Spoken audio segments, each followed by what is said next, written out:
A very good morning to all my dear friends.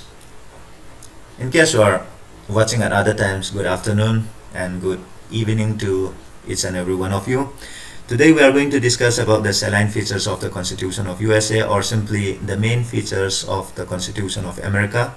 But before that, let us begin with some important or interesting facts. The longest constitution in the world is that of India. The shortest constitution is Monaco, but the oldest written constitution still in use is that of USA, which we are going to discuss from today. The Constitution of America is also one of the shortest, with 7,762 words. It was drafted during the Constitutional Convention in Philadelphia in 1787 and was signed by 39 delegates. Finally, the Constitution of USA was operationalized from 1789. The Constitution of India was enacted between 1946 to 1949, but it was operationalized from 1950. In terms of area, United States is the fourth largest country after Russia, Canada, and China. And in terms of population, it is the third largest or most populous country after China and India. But the Americans are 4.25% of the world's population, and China and India has more than 17% of the world's population each. That is the difference. In terms of religion, 65% are Christian, 7% are other smaller religious group, but interestingly, we have 28% American who has no religion. In terms of education, the Americans are highly educated with 99% literacy rate, and sex ratio is also quite high. That is 97 male out of 100 females. Race, 76% are white, 13% are black, and 10% belongs to other smaller groups including Asian. The capital of United States is Washington, D.C. The national language is English, or to be more specific, American English. They have a currency named United States dollar with this symbol. GDP is 22,675 trillion US dollar, which is one of the largest economy in the world. Total number of states is 50, and Declaration of Independence was in July 1776. But though they get independence back in the 1770s from the British colonial power, slavery was abolished officially only in 1865 under the 13th Amendment, which was during the time of President Abraham Lincoln. In terms of government, every government has executive, legislature, and judiciary branch. And in the context of USA, the president represents the executive branch, the Congress is the legislative branch, with Senate and House of Representatives as the two houses, and Supreme Court represents the judiciary. Now, let's begin with the salient features of the Constitution of USA. The first is written constitution. The Constitution of USA, which originally has 7 articles, is written in form. India has written constitution, UK has no written constitution or simply unwritten constitution, but USA, like India, has written constitution. There are also, however, unwritten elements in the form of conventions. Rigidity. The American Constitution is one of the most rigid constitutions in the world. Till now, since 1789, it has been amended only 27 times. But it is also able to adapt to the changing circumstances. Now let's give some examples.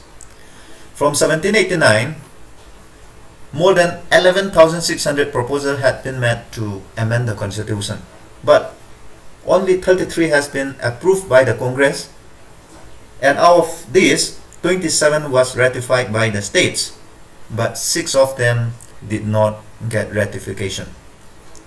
The last amendment was in 1992, It was actually proposed back in 1789 but ratified after 202 years. The third feature of the Constitution of USA is its federal character. Federal character simply means that there has to be clear-cut division of power between the center and the states. And in USA, there is clear-cut division of power between the center and states, with residuary powers given to the states. In the case of India, residuary powers is given to the center, which give the center more power than the states. Originally, the federation was formed by 13 colonies, but it was increased to 50 states. The fourth important feature of the Constitution of USA is supremacy of the Constitution. As in the case of India, the Constitution is the supreme law of the land. There is no other authority above or beyond the Constitution. Any law repugnant to the Constitution or any law that goes against the spirit of the Constitution can be declared unconstitutional or invalid by the Supreme Court. Separation of powers. Separation of power here means that the legislative, the executive, and the judiciary branch has its own sphere of power. They are independent of each other. However, independent or division among the three into three different watertight compartments is not possible. In certain cases, they are also independent of each other. Checks and balances. The principle of checks and balances combined with separation of power is one of the most unique features of the Constitution of US. Each branch of the government has the role to check and balance the other two. Now, let's see some points. The President can veto a bill passed by the Congress. That is, the executive has a check on the functioning of the Congress. The second point is, the Senate shares the power of appointment and conclusion of treaties with foreign states with the President. The President is actually responsible for concluding treaties with foreign countries or appointing important officers, but all his important decisions to be ratified by the Senate. That means the legislature has a check on the executive. The other point is, the Supreme Court can declare the bills passed by the Congress and the executive order issued by the President as ultra vires. In this case, the Supreme Court or the judiciary has a check on both the executive and the legislature. Next, the organization of the judiciary is determined by the Congress. How many judges should be there in the Supreme Court or how they are going to be organized is to be decided by the legislature. Here, the legislature has a check on the functioning of the judiciary again. Now, the last point is, the judges of the Supreme Court are appointed by the President with the consent of the Senate. In this case, though the Supreme Court is independent, its judges, 9 in numbers at present, are appointed by the President, that too with the approval of the Senate. Here, both the executive and the legislature has a check or control on the Supreme Court. There is the judiciary. Now, the seventh point is judicial review. Judicial review simply means that the judiciary or the Supreme Court has the power to review any law passed by the legislature, because the judiciary acts as the custodian of the Constitution and fundamental rights of the citizen. This means that whenever the legislature passes a law, if the law or if the bill goes against the spirit of the Constitution or if it affects the fundamental rights of the citizens, the judiciary can review that law and can declare such law as unconstitutional. However, the Supreme Court has to interpret the Constitution in order to adapt it to the changing needs of the society. The next point is presidential form of government. In India and UK, we have parliamentary form of democracy. Here, the legislative branch and the executive branch are very close. But in the case of USA, the three branches of the government are independent from each other. Here in the context of USA again, we call presidential form of government because all executive powers are vested in the president and not on the legislature or judiciary. The president is not responsible to the Congress. Of course, in some of its important decisions, the Senate has to give its consent, but the president is not responsible to the Congress. For example, in the context of India, the Prime Minister and his Council of Ministers are responsible to the Lok Sabha. But in the context of USA, such responsibility is not there. Whereas the Congress has no power to remove the president also cannot dissolve the Congress. Or the president also cannot preside over the sitting of the Congress. The next point is dual citizenship. In India, we have single citizenship. Wherever you are a citizen of India. But in the context of USA, they have dual citizenship, meaning to say an American is the citizen of US on the one hand and also a citizen of the state to which he belongs. You can be a state of California, you can be a state of Alaska, or you can be a state of any of the 50 states. Popular sovereignty. Popular sovereignty simply means that the ultimate sovereignty or the ultimate sovereign power of the country lies with the people. In the preamble, the Constitution of USA read, "We the people of the United States."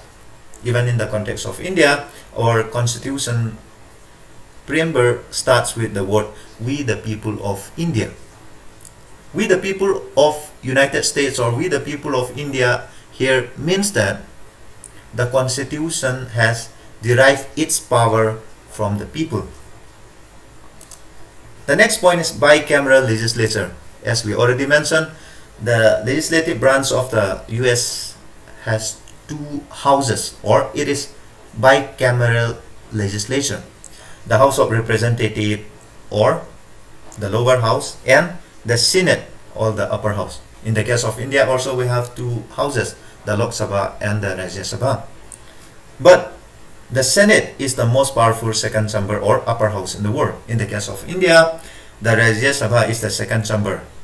But comparatively, it is much weaker than the Lok Sabha. The Lok Sabha is a much more powerful house than the Rajya Sabha. But in the context of USA, the Senate, though it is the second chamber, is much more powerful than the lower chamber. 12 is spoil system. Spoil system simply means that each and every president, whenever he get elected, has to appoint his own staff or his own officials, and these officials should work in support of the incumbent president. Now, when the next election came, if the same president got re-elected, or if a new president belonging to the same party got elected, the officers will continue to support. And even during the election, all the officers will try their best for the candidate belonging to that particular party. But in case, if a new president came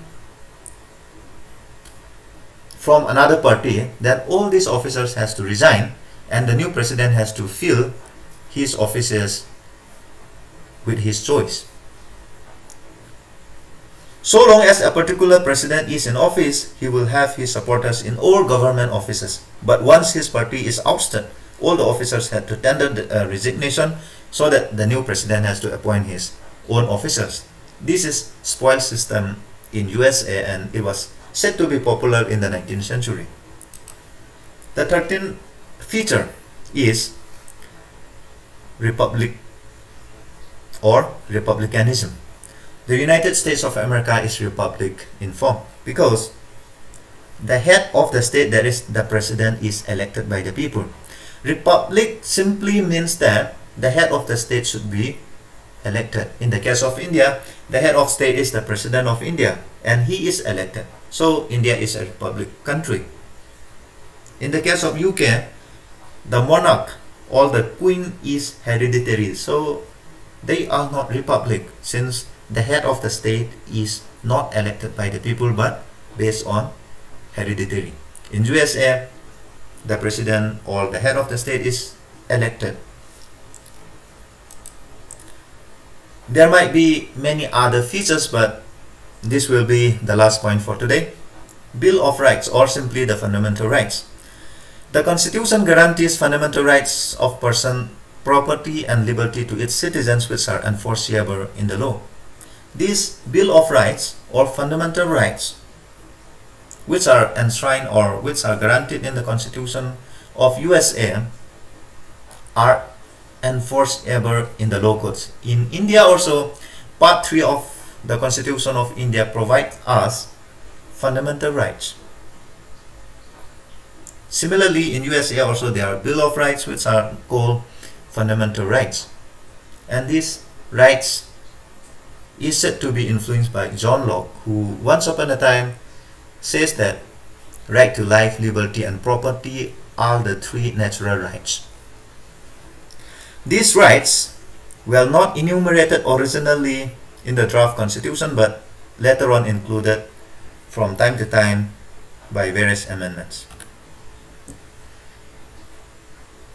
This is the end of our today's lecture. I hope you enjoy. Please leave your feedback so that we can improve in the next lecture.